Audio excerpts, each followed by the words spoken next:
El Apocalipsis. Cuando todo un pueblo es destruido o se destruye a sí mismo, es el fin de la civilización. Para nosotros hoy, mientras hacemos nuestra vida cotidiana, apenas es algo que consideramos.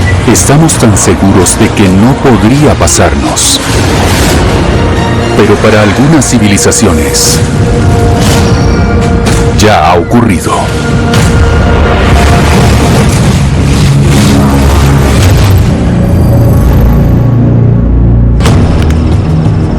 Mientras los reyes medievales de Europa luchan por la supremacía y los soldados feudales de Japón, los samuráis, luchan por el control de su país,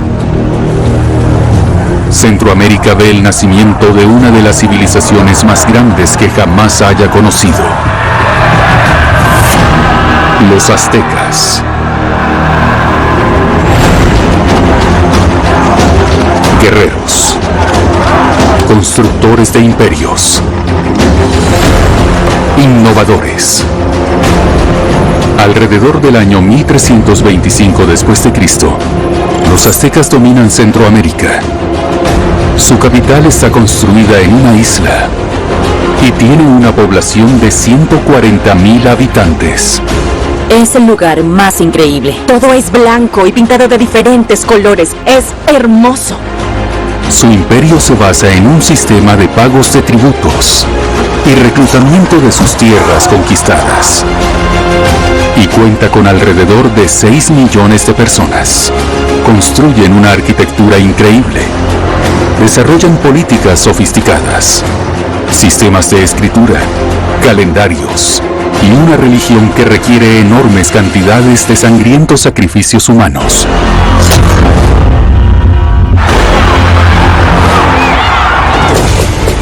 Pero en 1519 el dominio azteca se pone a prueba, cuando el Imperio Español aterriza en la costa y un pequeño ejército de alrededor de 500 conquistadores ataca la capital. En unas pocas décadas, todo el Imperio azteca desaparece. La pérdida es simplemente inimaginable para nosotros en la historia mundial. Pero ahora, la ciencia está revelando nuevas pistas asombrosas. Estábamos asombrados De las razones por las que el pueblo azteca fue borrado de la historia. Son capítulos nuevos en la historia humana. Entonces nos hacemos la pregunta: ¿cuál es el apocalipsis ancestral que destruye uno de los mayores imperios de Centroamérica?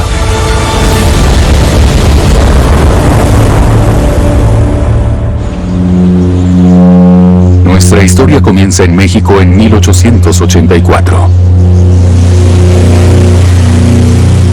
La joven arqueóloga estadounidense Celia Nuttall llega al país y comienza a explorar su historia antigua. Nuttall es un personaje bastante interesante, porque aborda la arqueología de una manera muy diferente a sus contemporáneos, que son prácticamente todos hombres. Celia era absolutamente una pionera y tenía que abrirse camino en un mundo de hombres. Ella es una mujer increíble que fue responsable de muchas investigaciones impresionantes sobre los pueblos indígenas de México. Fue reconocida como arqueóloga y antropóloga. En ese momento, los antiguos aztecas, que se llamaban a sí mismos los mexicas, no se consideraban una civilización importante y digna de estudio. Eran demasiado brutales o primitivos. A finales del siglo XIX y principios del XX, se consideraba que la cultura azteca, de hecho todas las culturas de Mesoamérica, no estaban realmente a la par de otras civilizaciones del mundo. El antiguo Egipto, los antiguos griegos o Roma, por ejemplo. Celia aborda la arqueología desde una perspectiva completamente nueva, por lo que se molesta en aprender el idioma náhuatl, el antiguo idioma de los aztecas. Ella los entiende y eso le da un gran acceso para comprender la civilización azteca. Hay un sitio en particular que atrapa la imaginación de Celia. A pocos kilómetros al norte de la Ciudad de México, Teotihuacán. Con enormes pirámides, calles bordeadas de templos y distribuidas en una zona de reparto. Su historia antigua está envuelta en misterio. Celia explora los bordes del lugar y encuentra un área oculta. La vemos comenzando a recolectar algunos de los artefactos de terracota. Antes de eso, muchos de estos artefactos se habían pasado por alto como insignificantes para que los académicos serios escribieran sobre ellos. Y Celia Nuttall dijo, no, esta es una cultura muy interesante y debemos prestarle atención.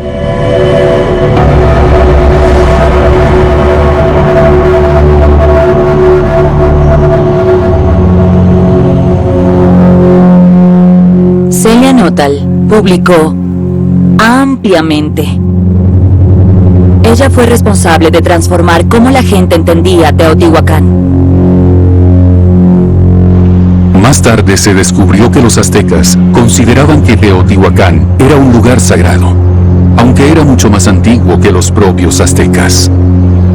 La investigación de Celia y su capacidad para dar vida a la civilización por primera vez despierta un enorme interés en el pueblo de México. Ella pensó que esta era una civilización igual a la de los romanos, los griegos y los egipcios.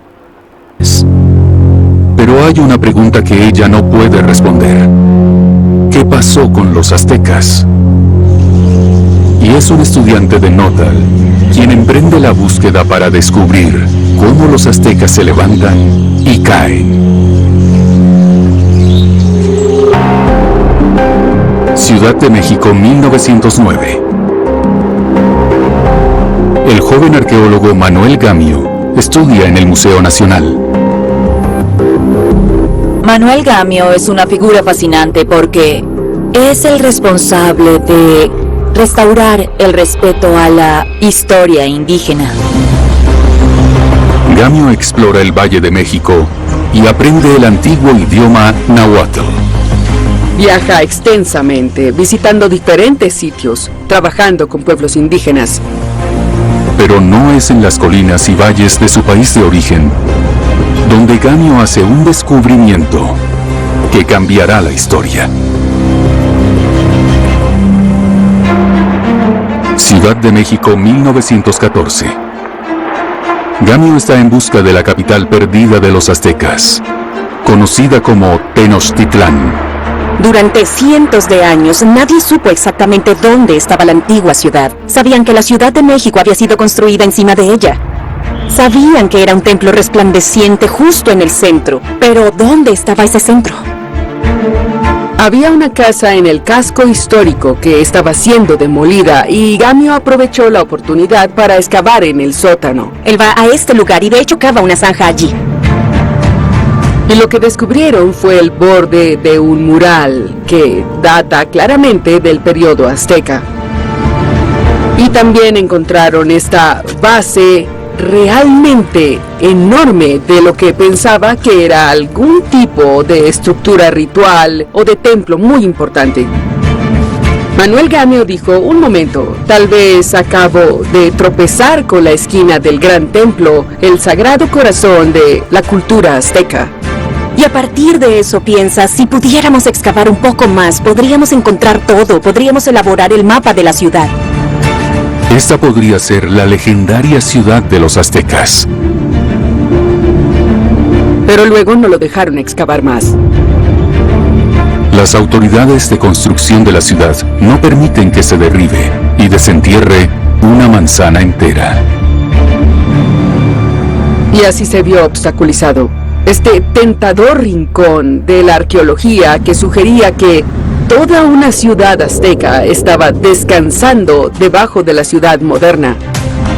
Y así, las ruinas del templo quedan sin examinar. Y los secretos que guarda de la civilización perdida siguen siendo desconocidos.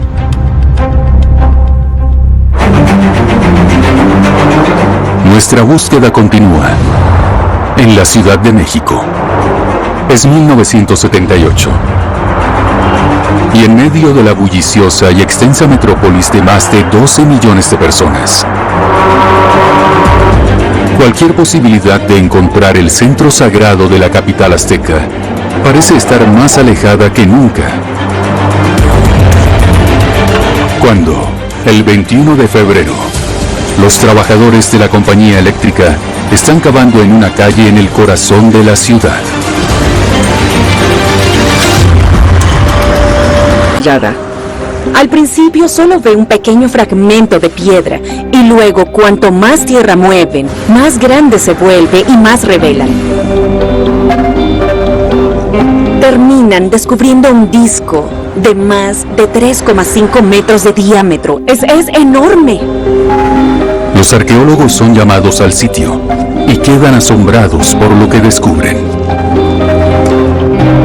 El enorme disco de piedra pesa 8 toneladas y tallado en él está la extraña imagen de una mujer. ¿Quién es ella? En las décadas transcurridas, desde la época de Gamio y Celianótl, se han descubierto otros templos aztecas en todo México. Y ahora aquí hubo un descubrimiento importante, pero esta vez en el corazón de la ciudad capital. Los arqueólogos comienzan a decodificar las imágenes del disco. Y es entonces cuando la reconocen como la legendaria diosa azteca, Coyolxauhqui. Coyolxauhqui era hermana de Huitzilopochtli, dios de la guerra y dios patrón azteca. Y la piedra Coyolxauhqui cuenta la historia de su derrota. La historia de la diosa derrotada revela una pista crítica para los arqueólogos, porque generalmente la colocan al pie de una gran pirámide azteca. La pregunta es, ¿qué está haciendo ella aquí, en el centro de la Ciudad de México?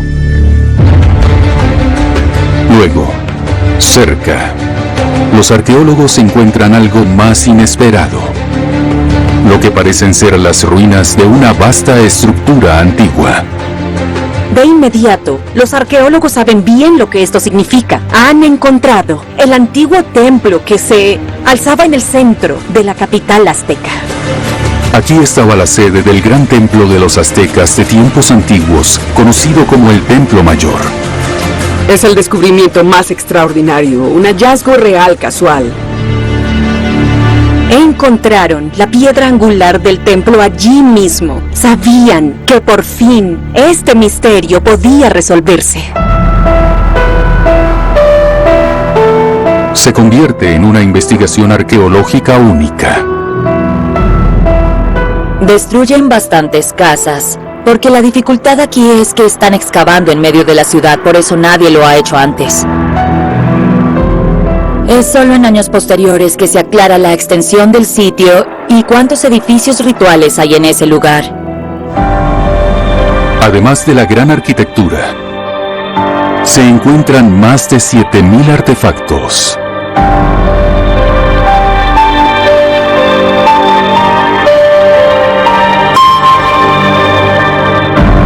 Y esqueletos humanos.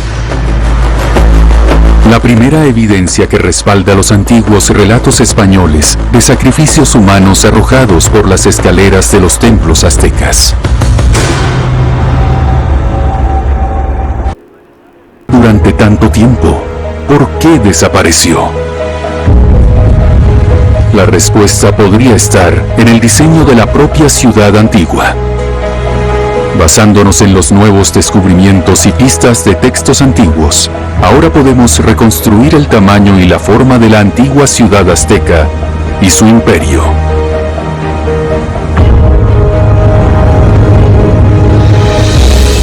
En su apogeo, alrededor de 1519, Tenochtitlán era una ciudad de un tamaño asombroso, de unos 13 kilómetros cuadrados, con una población de más de 140,000 habitantes, 3 veces más grande que Londres en ese momento. Es una ciudad de gran complejidad, construida sobre una isla de pantanos recuperados, con calzadas que conducen desde el continente hasta el centro. es una ciudad de asombrosa belleza, con imponentes pirámides pintadas de rojo brillante y azul. Los aztecas consideran el centro de la ciudad como el centro de su propio universo. Básicamente diseñaron islas flotantes. Es el lugar más increíble.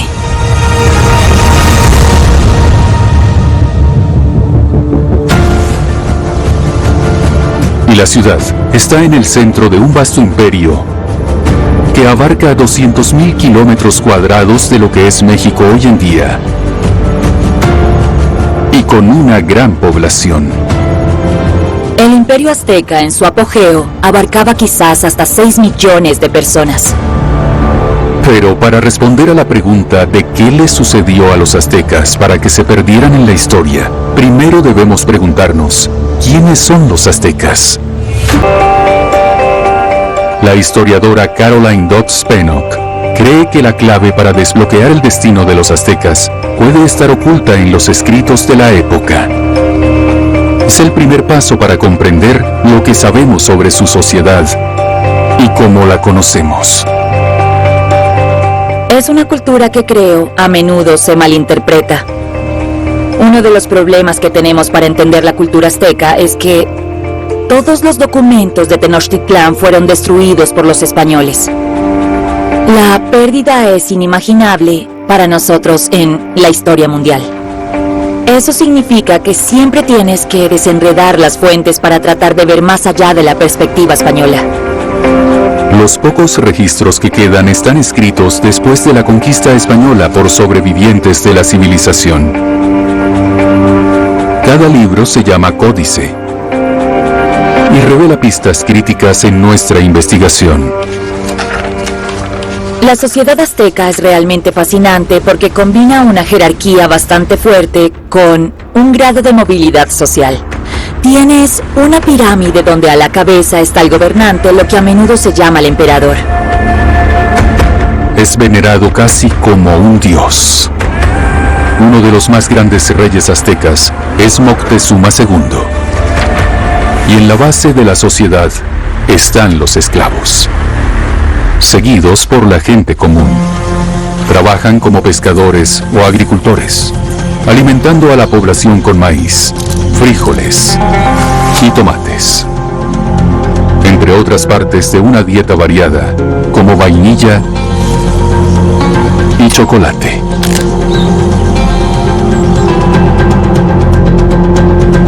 Los códices también revelan que las mujeres desempeñan un papel destacado en la sociedad azteca. Esta es una sociedad donde los hombres y las mujeres se consideran igualmente importantes y efectivos, pero en esferas diferentes, aunque sus responsabilidades son igualmente importantes. Los hombres son influyentes en el campo de la guerra, en los asuntos públicos, pero las mujeres tienen marcadores de influencia realmente tangibles. Son médicas, parteras y supervisoras del mercado que abastece al ejército. Tenían mujeres que, con la misma o mayor educación que tenían los hombres, desempeñaban las funciones básicas de mantener la ciudad en funcionamiento, y sin ellas no habría civilización azteca. Pero hay un aspecto de la sociedad azteca que domina sus vidas: la guerra. La guerra es algo que es realmente central para la identidad azteca, así como para la forma en que opera su sociedad. Incluso las mujeres se ven a sí mismas como guerreras y son parte de ese esfuerzo de guerra. Cuando das a luz a un bebé, se habla de llevar el pequeño escudo y así capturar al bebé.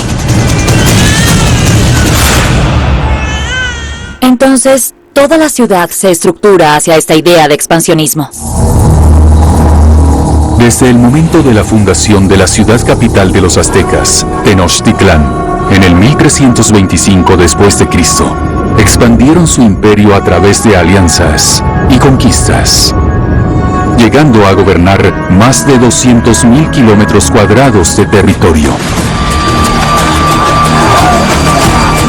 Subyugan a otras tribus, les exigen tributos y promulgan sacrificios humanos a los prisioneros de guerra. Creo que la mayoría de la gente piensa que los aztecas eran feroces debido a su reputación de sacrificio humano. Pero los aztecas creían que el mundo llegaría a su fin si no daban sangre a los dioses. Por lo que pensaban que para mantener el mundo en marcha tenían que ofrecer sangre y corazones para alimentarlos.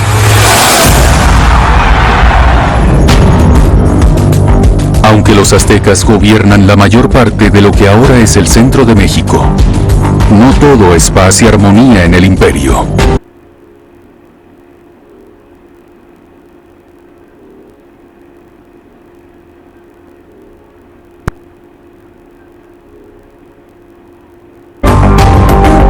Las viejas historias nos dicen que en 1521, la destrucción de Tenochtitlán marca la muerte del mundo azteca. Pero, ¿qué los mata? ¿Qué sucede exactamente con los 6 millones de aztecas que aparentemente desaparecen?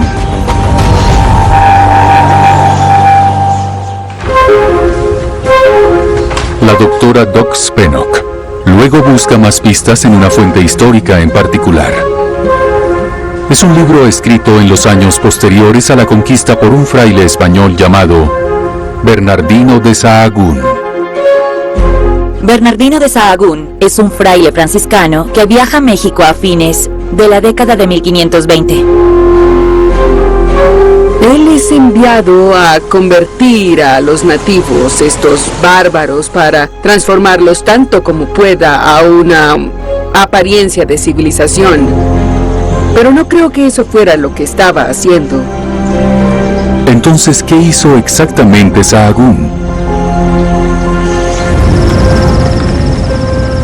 Colaboró con indígenas y entrevistó a cientos de personas sobrevivientes después de la conquista. Sahagún es uno de los pocos testigos extranjeros de la vida azteca.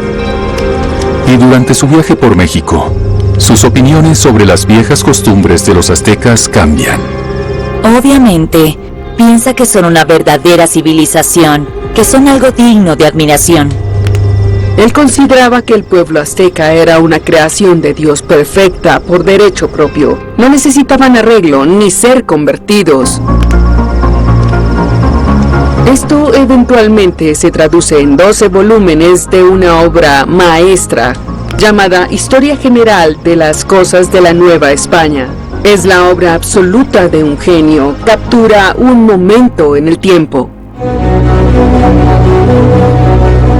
Pero es el relato de Sahagún sobre la conquista española lo que revela las pistas más críticas de lo que mata a los aztecas. La historia de la conquista, la que la gente ha escuchado, es que una pequeña banda de valientes conquistadores llega a México y así conquista la ciudad. Esa es la historia que se ha transmitido a lo largo del tiempo. El problema con esta historia es que solo surgen las fuentes entre 20 y 50 años después de la conquista. No hay evidencia de que esto sea lo que los indígenas creían que sucedía. Entonces, ¿qué sucedió realmente durante la conquista española de los aztecas?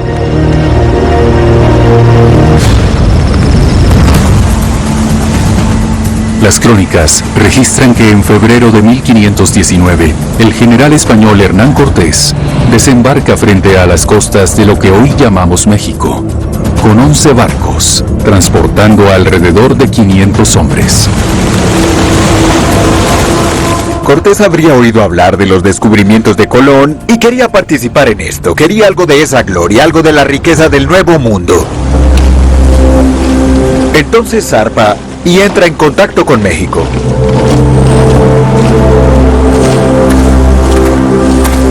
Para los europeos, esto habría puesto su mundo de cabeza. No tenían el concepto de un mundo fuera de Europa, por lo que sería como ir a otro planeta. La misión de Cortés: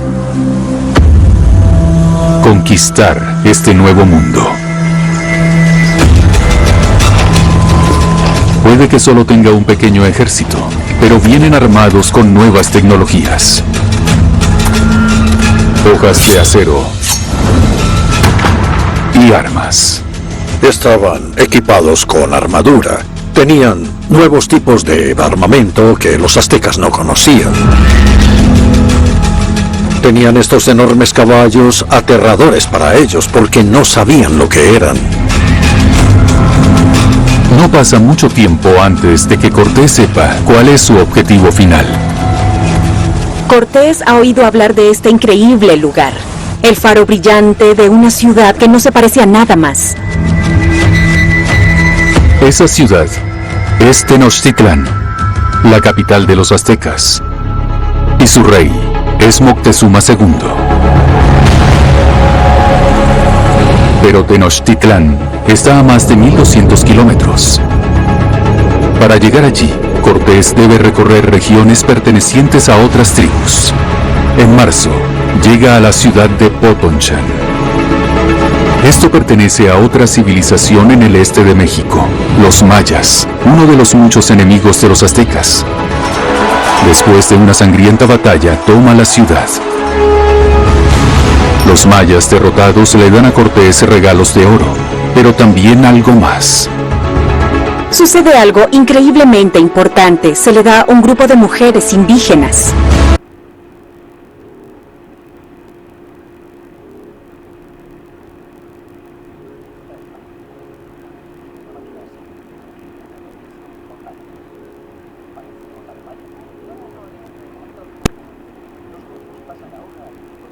O como la llaman los aztecas, Malintzin.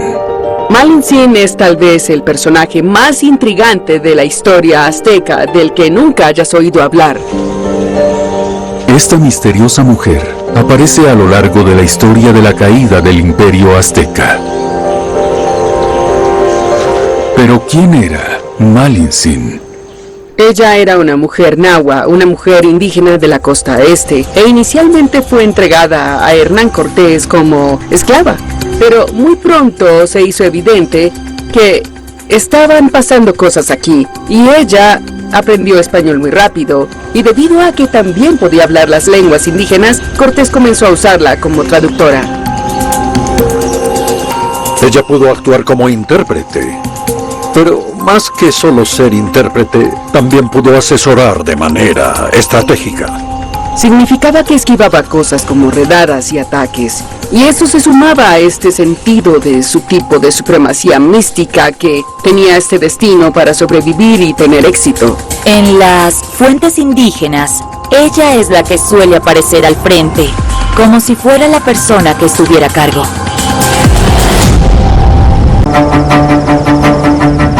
Malintzin se encuentra con líderes tribales que han sido oprimidos por los aztecas. Ella negocia con ellos. Les presenta a los españoles y les explica sus planes para derrocar al Imperio Azteca. Entonces, ella es fundamental para el progreso de la conquista. Con Malintzin como su ayudante a lo largo de 1519, Cortés se acerca cada vez más a su meta, Tenochtitlán. Primero, se alía con los tlaxcaltecas, enemigos jurados de los aztecas. Luego toma la ciudad de Cholula, ciudad aliada de los aztecas y joya de la corona del imperio. Finalmente, en noviembre de 1519, Cortés tiene a Tenochtitlán en la mira. ¿Es este el momento que verá el colapso del Imperio Azteca? El gobernante azteca, Moctezuma, lo está esperando. Cuando surgen los primeros reportes del desembarco español en la costa, recibe informes sobre textos pictográficos donde ve lo que sucede. El miedo aumenta y existe la sensación de que estos recién llegados de aspecto extraño que surgen a través del paisaje casi sin miedo son algo casi sobrenatural.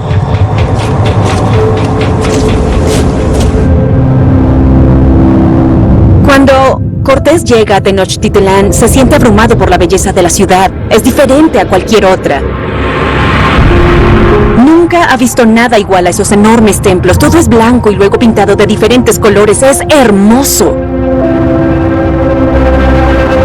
Debió estar muy nervioso y asombrado. Mira lo rico que es este lugar.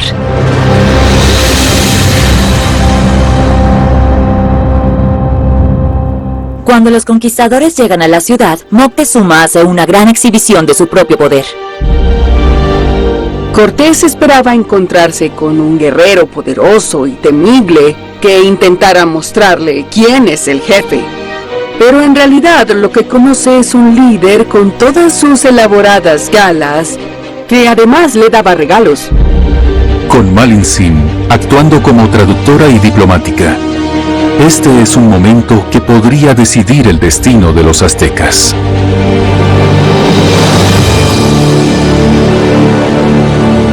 Esta fue una reunión que cambió el curso de la historia. Es un gran choque de culturas. Entonces, por un lado vienen estos europeos, que están pensando táctica y estratégicamente como tenemos que poner un pie fuerte y mostrar nuestro poder. Y Moctezuma está ahí para mantener el status quo. Y así se produjo una colisión.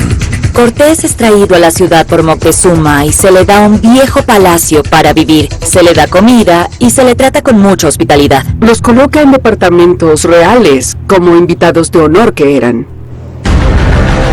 El problema para los aztecas es que, una vez que los españoles están en la ciudad, comienzan a conspirar para su objetivo final: tomar el imperio y todas sus riquezas. En una semana, Cortés había secuestrado a Moctezuma. Cortés trata a Moctezuma como un gobernante títere. Serán las propias acciones de Moctezuma contraproducentes y conducirán al colapso del imperio azteca.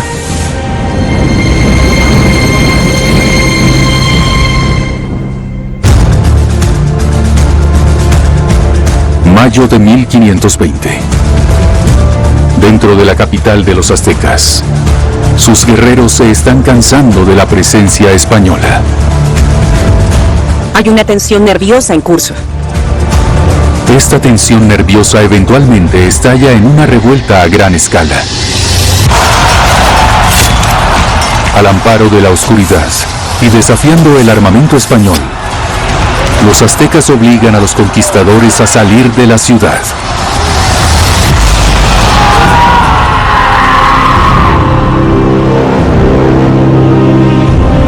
Pero en la lucha, el emperador azteca, Moctezuma, muere.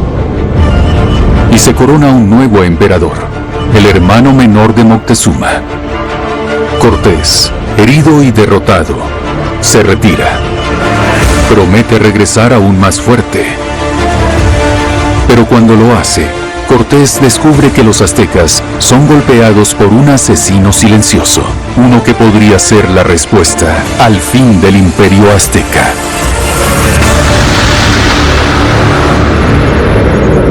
Primavera 1521. Cortés recluta un ejército de tlaxcaltecas, enemigos jurados de los aztecas, y comienza a sitiar la capital, Tenochtitlán. Pero entonces, revelan las fuentes, algo peor ya ha golpeado la ciudad. Una plaga. Una plaga. Ya está sitiada. Nunca habían visto una enfermedad como esta y como no la conocían, no tenían inmunidad. Hay un relato que describe a los indígenas como muriendo en montones como chinches. Tienes esta plaga invisible que está matando a familias enteras. Es una visión del apocalipsis. Ahora, los aztecas se enfrentan no solo a una epidemia mortal llevada por las fuerzas invasoras, sino que también tienen al enemigo a las puertas. Los españoles aislaron Tenochtitlán, cortaron el suministro de agua, lo mismo todas las entregas de alimentos y otras cosas. Y la gente habla de comer madera y barro para tratar de sobrevivir al asedio tal como está, para después añadirle la viruela. Es una visión única y apocalíptica, y se especula que algo así como 200.000 personas perecieron durante ese periodo del conflicto.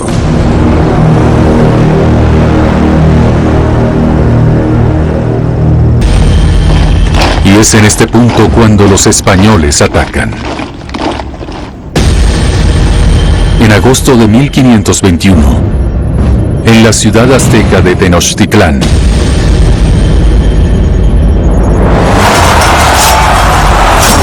una batalla estalla. Esta es una batalla no solo para que los sobrevivientes puedan salir de ella vivos, es una batalla por el sagrado corazón de su cultura, es una batalla por sus dioses y ya está sentenciado. Si cae Tenochtitlán, ¿se acabó? Más de 40.000 aztecas son asesinados o capturados, hasta que no quedan más guerreros contra los que luchar.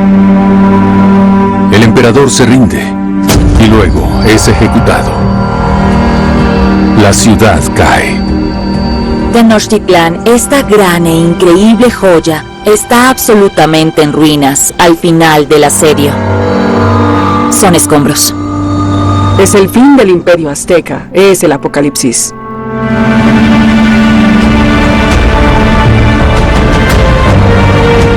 Cortés tiene su premio. Los españoles ocuparon la ciudad y se dispusieron a derribarla poco a poco.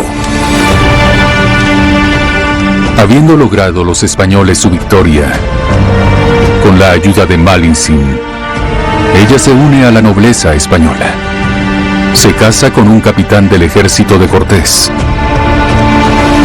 y asegura su lugar en el nuevo orden. Los españoles ahora tienen un dominio absoluto sobre la región. En los próximos años, Tenochtitlán se conoce como Ciudad de México. Y lo que alguna vez fue el Imperio Azteca, se convierte en la colonia Nueva España. Entonces, aquí está la solución a lo que mató a los aztecas. Derrotada por las armas europeas, diezmada por las enfermedades y superada en número por los enemigos, la civilización azteca parece estar muerta. Pero, cuando los historiadores analizan más de cerca los relatos de Sahagún, encuentran algo profundamente inesperado. El imperio azteca podría estar muerto, pero muchos millones de aztecas continuaron viviendo durante al menos otros 20 años, hasta mediados del siglo XVI. Y solo entonces, alrededor de 1545, se produjo una dramática y aguda disminución de la población indígena. Los códices de Sahagún pueden pintar una imagen críticamente importante de la vida azteca, pero en última instancia no pueden responder la pregunta: ¿qué causa el apocalipsis ancestral de los aztecas? Parece que, sin un nuevo pensamiento radical, la solución permanecerá perdida en las ruinas del Imperio Azteca.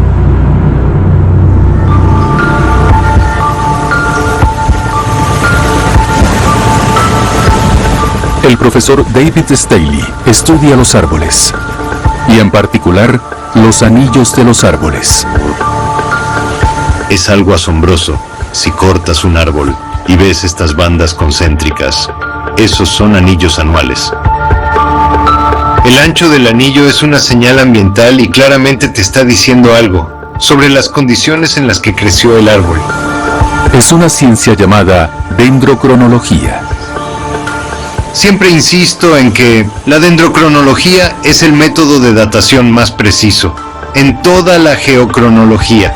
Entonces, los anillos pequeños, los anillos delgados, representan años de sequía y los anillos gruesos representan años húmedos.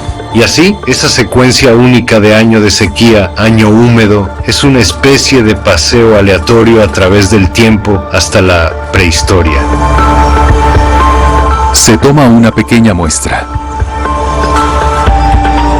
Luego traemos las muestras de núcleo de regreso al laboratorio para que, bajo el microscopio, se pueda ver cada célula.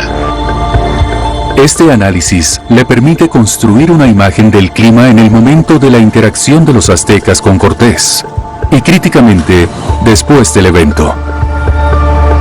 Si la captura española de la ciudad capital no es en última instancia responsable del colapso del pueblo azteca, quizás el análisis del clima de la época podría dar una respuesta. El profesor Staley crea su imagen climática estudiando un árbol específico de la región, e incluso lleva el nombre de un rey azteca, el ciprés calvo de Moctezuma. Son gigantescos y también viejos. Algunos de ellos tienen más de 1000 años. Y lo que encuentra es algo increíble. El estudio que realizamos, utilizando árboles de 1000 años, identificó 4 megasequías importantes. Eso significa, vagamente, una sequía más severa, más sostenida que cualquier sequía presenciada en la era instrumental moderna. Para los aztecas, una megasequía no solo significa una pérdida de agua, sino también la posibilidad de hambruna. En circunstancias en las que una civilización podría experimentar una megasequía, la pérdida de ese suelo rico en nutrientes, la invasión de plagas que pueden consumir sus sistemas de cultivo, significa que esa comunidad lucha por sobrevivir. Además de luchar contra los españoles y las nuevas enfermedades, en las décadas posteriores a la conquista, los aztecas tuvieron que luchar simplemente para comer. Pero hay un problema. Según la investigación de Staley, los aztecas habían sobrevivido al menos 2018, Instituto Max Planck, Leipzig, Alemania. El profesor Johannes Krause y su equipo están buscando pistas sobre cómo se extinguieron los aztecas 2 décadas después de la llegada de Cortés y casi al mismo tiempo de la megasequía. Y están buscando en el ADN de los aztecas. Entonces estamos extrayendo ADN de restos del pasado. Es realmente emocionante, muchas ideas nuevas sobre la historia de las poblaciones humanas en el mundo, y yo diría que básicamente son capítulos nuevos en la historia humana. Ahora estamos viajando en el tiempo, así que tenemos el privilegio de trabajar con esta máquina del tiempo que podemos usar para volver al pasado y hacernos estas preguntas sobre cómo eran las cosas antes. Pero por otro lado, hay algunos misterios que aún están sin resolver. Uno de esos misterios es, ¿qué acabó con el pueblo azteca en 1545? Los registros hablan de una epidemia que apareció en las tierras altas de México y mató hasta 800,000 indígenas. La enfermedad se caracteriza en los registros por fiebre alta, dolor de cabeza y sangrado por nariz, oídos y boca, y dolor abdominal agudo. Estos no son los síntomas de la viruela que asoló la capital, Tenochtitlán, décadas antes. Los aztecas llaman a esta misteriosa nueva enfermedad Cocolistli. Cocolistli es el nombre local de este brote que ocurrió a mediados del siglo XVI, pero este se inicia alrededor de 1545. Entonces, ¿qué es esta extraña enfermedad? ¿Y es esto lo que pone fin al pueblo azteca? Para responder a esta pregunta, el profesor Krause y su equipo recolectan muestras de una tumba recientemente excavada en el centro de México, llamada Tepozcolula Yucundá, y fechada en 1545. Usan una nueva técnica de detección de ADN conocida como la herramienta de alineación Megan. Puede tomar fragmentos de ADN y compararlos con una base de datos, y decir con qué especies bacterianas coinciden ciertos fragmentos de ADN. Este sistema puede procesar cientos de millones de lecturas de secuenciación en solo unas pocas horas. Lo que estamos haciendo aquí es analizar eventos pasados. Y los resultados son impresionantes. el equipo identifica algo completamente inesperado: la bacteria de la salmonela. En la mayoría de los casos encontramos Salmonella enterica. La razón por la que eso es inesperado es porque la salmonela causa fiebre tifoidea, y eso nunca se había detectado. Es una bacteria traída al Nuevo Mundo por colonos europeos a través de un huésped inesperado: cerdos de corral. Los españoles han desarrollado inmunidad contra ella durante cientos de años en Europa, pero la fiebre tifoidea es mortal para las personas que no tienen inmunidad. Al ingerir alimentos o agua que estén contaminados, absorbe las bacterias en el intestino y las personas mueren de manera bastante horrible, y la muerte ocurre en muy poco tiempo. Cuando más de 200.000 colonos europeos se establecieron en el Nuevo Mundo en el siglo XVI, ellos mismos trajeron algo nuevo: una gran cantidad de enfermedades mortales como la fiebre tifoidea y la viruela. Se conoce como la Gran Muerte, y los números son asombrosos.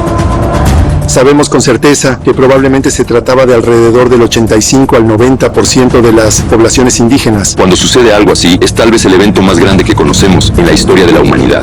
No creo que entendamos exactamente qué apocalipsis fue para la gente. Fue demasiado trágico.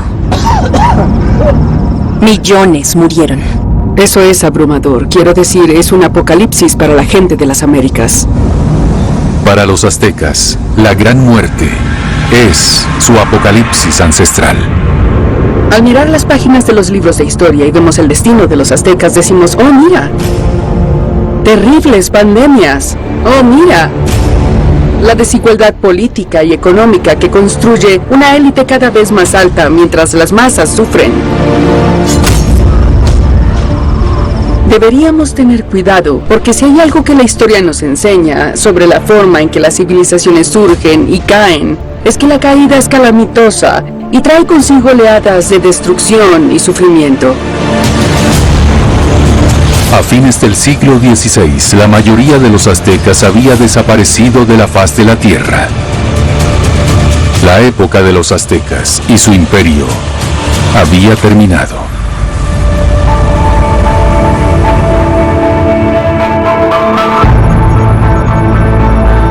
La colonización española de lo que alguna vez fue tierra azteca conduce al nacimiento de la nación de México 3 siglos después.